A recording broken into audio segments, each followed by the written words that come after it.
Hi guys, welcome to auto news episode 2. ఇంకా ఈ రోజు న్యూస్ లోకి వెళ్ళిపోతే ఈ రకంగా ఉన్నాయి. ఫస్ట్ న్యూస్ వచ్చేసి ఎంజీ వింజర్ నుంచి. ఎంజీ వింజర్ బుకింగ్స్ అయితే October 3 మార్నింగ్ 7:30 నుంచి అయితే స్టార్ట్ అవబోతున్నాయి. వీళ్ళు బుకింగ్ అమౌంట్ వచ్చేసి 11,000 రూపీస్ అయితే పెట్టారు. మీరు దగ్గరలో ఉన్న ఎంజీ షోరూమ్ లో గానీ లేదా ఎంజీ వెబ్సైట్ లో గానీ మీరైతే బుకింగ్ చేసుకోవచ్చు. సో ప్రైస్ డీటెయిల్స్ కి వెళ్తే మనకు ఆల్రెడీ తెలిసిందే, ఎంజీ వింజర్ వితౌట్ బ్యాటరీ అయితే 10 lakhs పెట్టారు. విత్ బ్యాటరీ అనుకోండి 13.5 lakhs ఎక్స్ షోరూమ్ ప్రైస్ అయితే పెట్టారు. సో దీంట్లో చాలా బెనిఫిట్స్ అయితే ఇచ్చారు వీళ్ళు. అదేంటంటే ఎవరైతే ఎంజీ వింజర్ ఫస్ట్ ఓనర్ కి లైఫ్ టైం బ్యాటరీ వారంటీ అయితే ఇస్తున్నారు. సెకండ్ ఓనర్ కి అయితే రాదు, ఓన్లీ ఫస్ట్ ఓనర్ కి వస్తుంది. అలాగే వీళ్ళు 1 year పాటు ఫ్రీ పబ్లిక్ ఛార్జింగ్ ఇస్తారు. మీరు పబ్లిక్ లో ఏవైతే ఛార్జింగ్ స్లాట్స్ ఉన్నాయో అక్కడ ఛార్జ్ చేసుకుంటే వాళ్ళు అక్కడ ఛార్జ్ ఏం చేయరు. అలాగే బైబ్యాక్ అష్యూరెన్స్ కూడా ఉంది.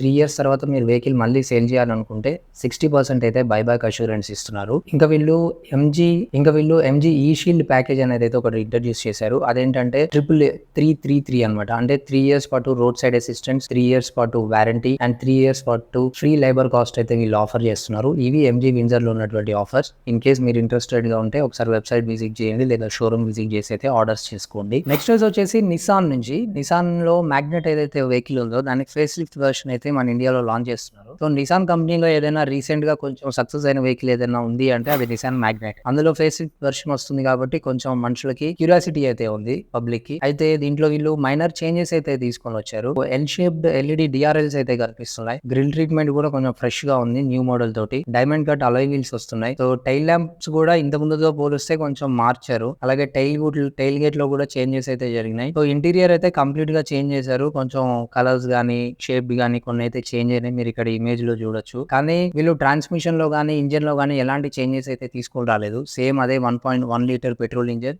న్యాచురల్ ఆస్పిరేటెడ్ టర్బో చార్జర్ తోటే ఇస్తున్నారు.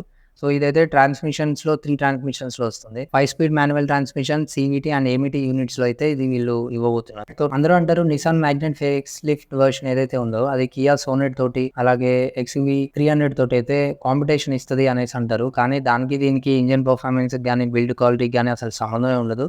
సో దానికి ఎట్టి పరిస్థితుల్లోనూ కాంపిటీషన్ కాదు. కానీ నిసాన్ మ్యాగ్నెట్ దానిలాగా చూస్తే మాత్రం ఓకే బెటర్. వాళ్ళు మ్యానుఫ్యాక్చరింగ్ చేసిన మోడల్స్ ఇది బెస్ట్ డిజైన్ అనే చెప్పుకోవచ్చు. నెక్స్ట్ న్యూస్ వచ్చేసి ఫోర్డ్ ఇండియా నుంచి. ఫోర్డ్ ఇండియా మన ఇండియాలో క్లోజ్ చేసి ఆల్మోస్ట్ 3 years అయింది. 3 years తర్వాత మొన్న ఒక మళ్ళీ న్యూస్ బయటకు వచ్చింది. ఏంటంటే వాళ్ళ తమిళనాడులో ఏదైతే ఫ్యాక్టరీ ఉందో దాన్ని వాళ్ళు మళ్ళీ రీఓపెన్ చేస్తున్నారు. తమిళనాడు గవర్నమెంట్ తో డిస్కషన్స్ చేసి రీఓపెన్ చేసి దాన్ని అక్కడ ఓన్లీ ఇంజిన్స్ అయితే మ్యానుఫ్యాక్చరింగ్ అవుతాయి. సో వాటిని ఓన్లీ ఎక్స్పోర్ట్ చేయడానికి అయితే యూజ్ చేస్తారు అన్నట్టుగా అయితే మనకు చెప్పారు. కానీ నెక్స్ట్ ఇంకొకటి న్యూస్ బయటకు వచ్చింది. ఏంటంటే మన తమిళనాడు ఇండస్ట్రియల్ మినిస్టర్ ఎవరైతే ఉన్నారో టీబీఆర్ రాజా, వాళ్ళు ఒక మొన్న న్యూస్ మీడియాతో అయితే ఒక వర్డ్ చెప్పారు. ఏంటంటే సో ఫోర్డ్ ఇండియా చెన్నైలో ఒక ఈవీ కార్స్ మ్యానుఫ్యాక్చరింగ్ ప్లాంట్ పెడతారు అనేసి అన్నట్టుగా అయితే బయటికి చెప్పారు. ఆల్రెడీ చాలా కంపెనీస్ ఏవైతే ఉన్నాయో Hyundai, Tata, Jaguar, land rover వీళ్ళందరూ కూడా తమిళనాడులో ఈవీ మ్యానుఫ్యాక్చరింగ్ ప్లాంట్స్ అయితే వాళ్ళు డెవలప్ చేస్తున్నారు. సో ఫోర్డ్ కూడా వస్తుంది అంటే నమ్మే విధంగానే ఉంది కొంచెం. అలాగే ఎవరైతే 500 million USDs కంటే ఎక్కువ ఇన్వెస్ట్ చేశారో మన ఇండియాలో ఇంపోర్ట్ అండ్ ఎక్స్పోర్ట్ ట్యాక్సెస్ తగ్గిస్తామని మన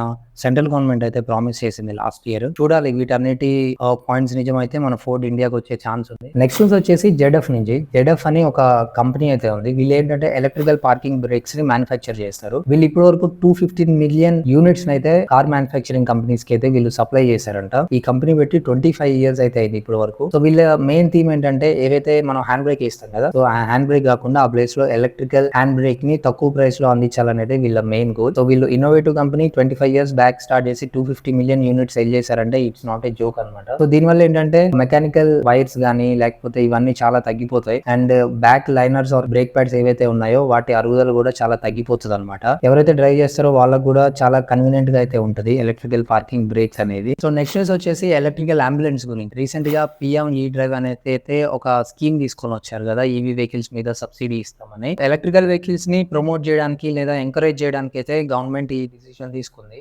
అయితే వీళ్ళు అంబులెన్స్ కూడా ఎలక్ట్రికల్ అంబులెన్స్ కూడా మ్యానుఫ్యాక్చర్ చేయాలనేసి అయితే ఆలోచనతో ఉన్నారు. వాటి మీద భారీ మొత్తంలో సబ్సిడీ అయితే ఇస్తారు. ఎలక్ట్రికల్ అంబులెన్స్ అంటే హెల్త్ కేర్ ఎక్విప్మెంట్ గానీ ఎలక్ట్రికల్ హెల్త్ కేర్ ఎక్విప్మెంట్ ఇవన్నీ అవసరం పడతాయి కదా, దానికి తగ్గట్టుగా కస్టమైజ్డ్ గా అంబులెన్స్ తయారు చేయాలని మ్యానుఫ్యాక్చరర్స్ తో అయితే మాట్లాడుతున్నారు. అది గనక అవుతే దాని ద్వారా హాస్పిటల్స్ కానీ వీళ్ళందరూ కూడా అంబులెన్స్ అయితే తీసుకుంటారు. వాళ్ళకి భారీ మొత్తంలో సబ్సిడీ అయితే ఇవ్వాలని ప్లాన్ లో ఉందన్నమాట గవర్నమెంట్. సో దాని గురించి అయితే డిస్కషన్స్ నడుస్తుంది. త్వరలోనే మనం ఎలక్ట్రికల్ అంబులెన్స్ కూడా మార్కెట్ లో చూడబోతుంది. ఇదండి ఈ రోజు ఆటోమొబైల్ న్యూస్ వచ్చేసి. సో మళ్ళీ రేపటి టెక్ న్యూస్ లో కలుద్దాం. మీకు కనుక నచ్చినట్టయితే లైక్, సబ్స్క్రైబ్ అండ్ షేర్ అయితే చేయండి. బాయ్.